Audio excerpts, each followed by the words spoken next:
सरकार लाग रहा हो गया बहुत कुढ़ाड़ा। नंगड़ घर में प्यादी है हो गया मोटा चाला। नंगड़ घर में प्यादी है हो गया मोटा चाला।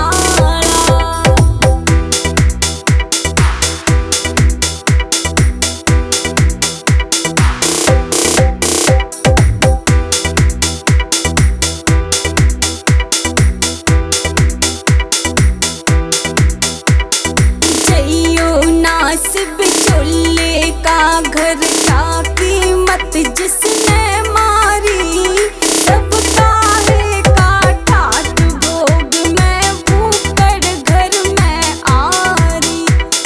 सबका है काठा भोग में भूखड़ घर में आरी। मुश्किल होगी भारी है यूं ईब सराम रुखाड़ा।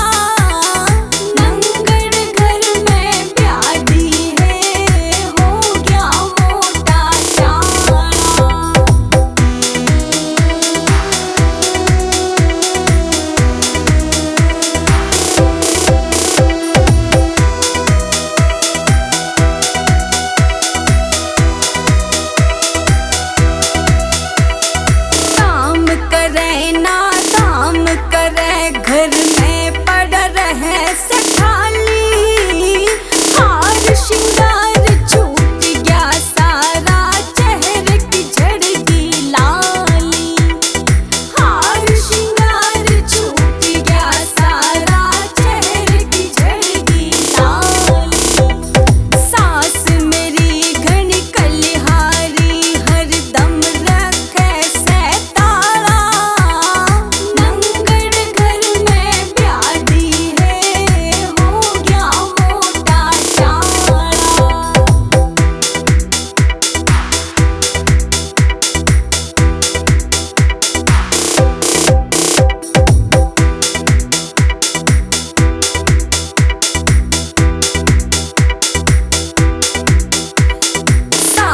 ननद जेठानी दोरा